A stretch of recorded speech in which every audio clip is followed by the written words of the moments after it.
I never thought the day would come when my own daughter would forget me in a hospital waiting room. Not for an hour or two, but for 2 full days. Yes, you heard that right. 2 days. While I sat on a hard plastic chair, clutching a paper cup of cold water, watching the doors open and close, waiting for a child who never came. And that moment, it broke something inside me, but it also awakened a part of me I never knew existed. A part of me that said, Daniel, enough. It's time they learn what you truly meant in their lives. This is the story of the moment I stopped being invisible. I still remember the morning clearly. It was raining. My knees were hurting. Old age does that. But it wasn't the pain that bothered me. It was the loneliness. My wife, Sarah, God, I miss her every day. She passed away years ago. Since then, I've been living quietly in my little house, surviving on memories and tea. Then the phone rang. It was my daughter, Lisa. Her voice different, too sweet, too rehearsed. Dad, she said, I need a small favor. Can you come with me to the clinic tomorrow? It's just a routine appointment. I just don't want to go alone. A part of my heart softened. It felt like the old days when she would hold my hand crossing the street, and I felt like Superman to her. So I smiled and said, Of course, sweetheart. I'll be ready. What I didn't know then was how deeply I would regret those words. The next morning, she came to pick me up. Her car smelled of perfume and fast food, but something felt strange. She didn't ask about my health, didn't ask if I had eaten, didn't even make eye contact. She just said, Let's hurry, Dad. I'm kind of busy today. Busy, always busy. That's what my children had become. Busy with jobs, busy with families, busy with everything, except me. But I stayed quiet, because fathers do that. We swallow hurt like medicine. We reached the clinic, crowded, noisy, full of people coughing, crying, pacing. She guided me to a waiting chair. Dad, sit here. I'll check you in. But she never came back. 5 minutes passed. 10, 20. I looked around for her, but all I saw were strangers rushing through life.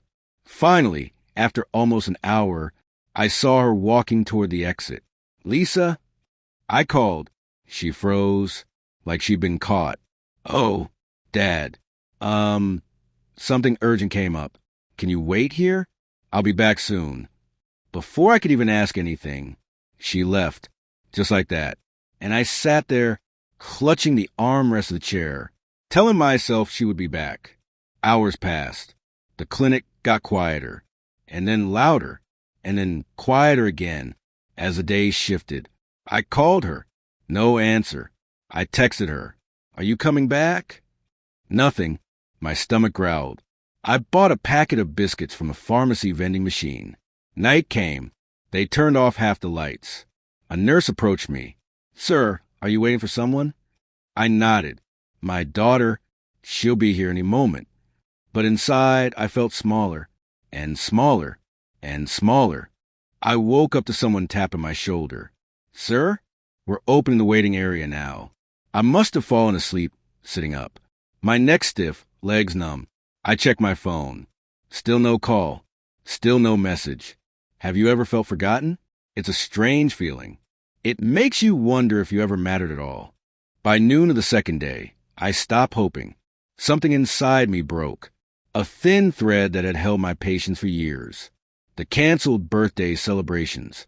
The, oh, sorry, Dad, we forgot, last-minute visits. The way they rolled their eyes when I repeated stories. The way they only called me when they needed something. All of it came rushing back like a tidal wave. I wasn't a father to them anymore. I was a convenience. A backup plan. A ghost with a heartbeat. And ghosts, my friend, can disappear any time. I called a taxi. My hands trembled dialing the number. When I reached home, I sat on the edge of my bed and stared at the wall. Not a single message from Lisa. Not even a missed call. It wasn't forgetfulness. It wasn't busyness. It was neglect. Cold, deliberate neglect. And that night, lying in the dark, listening to the clock on the wall, I made a decision. If they could live without me, I would help them do it. My revenge wasn't loud. It wasn't violent. It was silent, calculated, deep. The next day, I called my lawyer, a quiet, intelligent woman named Mrs. Doyle. I told her everything. She listened patiently, then said, "Daniel, I understand. Let's make sure your time, your home, your savings go exactly where they're valued." And in that moment, I felt something I hadn't felt in years. Control. 1 week later, I invited my children for a casual lunch. They came late, as expected. Lisa greeted me with an awkward hug, the kind people give when they're hiding guilt. Tom sat on the couch, scrolling on his phone. My grandkids argued in the corner. No one asked how I was doing. So after lunch, I cleared my throat and said, "I want to discuss my will." Suddenly, the room went silent. It's funny how people become attentive. Only when money enters a conversation. Tom leaned forward. Lisa swallowed hard. I continued, "All my savings, my house, my pension, will be donated to a senior care center to support elderly people who are alone." Lisa blinked rapidly. "Dad, what? No, you can't. What about us?" I looked at her, really looked, the face I once fed, once carried, once stood awake for all night. And I said, "I needed you once, and you left me on a hospital bench for 2 days. Lisa burst into tears. "I'm sorry, Dad. I didn't mean to. I thought you would take a taxi. I got caught up. I didn't realize." Excuses, floods of them. But none of them softened the emptiness I'd felt during those 2 days. I told her, very calmly, "Love is not proven in emergencies, Lisa. It's proven in everyday moments. You've shown me what I mean to you." She held my hand and cried harder, but I pulled my hand away. For the first time in my life, I chose myself. Weeks passed. I started volunteering at the senior center. Real conversations, real smiles, real warmth. People who knew loneliness, people who understood pain, people who valued presence more than gifts. One evening, while watching the sunset with another old man, he said, "You look lighter, Daniel." And he was right. Cutting ties with people who hurt you, even if they share your blood, can be the most liberating thing in the world. I wrote my children a letter. It said, "I forgive you, but forgiveness does not mean forgetting, and it does not mean allowing the same pain again. I hope you learn to value the people you love before life teaches you through loss." I didn't send it with anger. I sent it with peace. Because sometimes revenge is not destroying someone.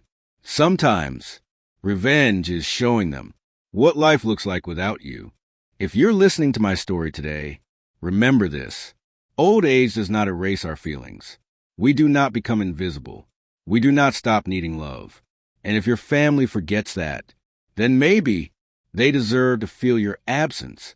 I'm Daniel, and this was the moment I stopped waiting to be loved and started loving myself.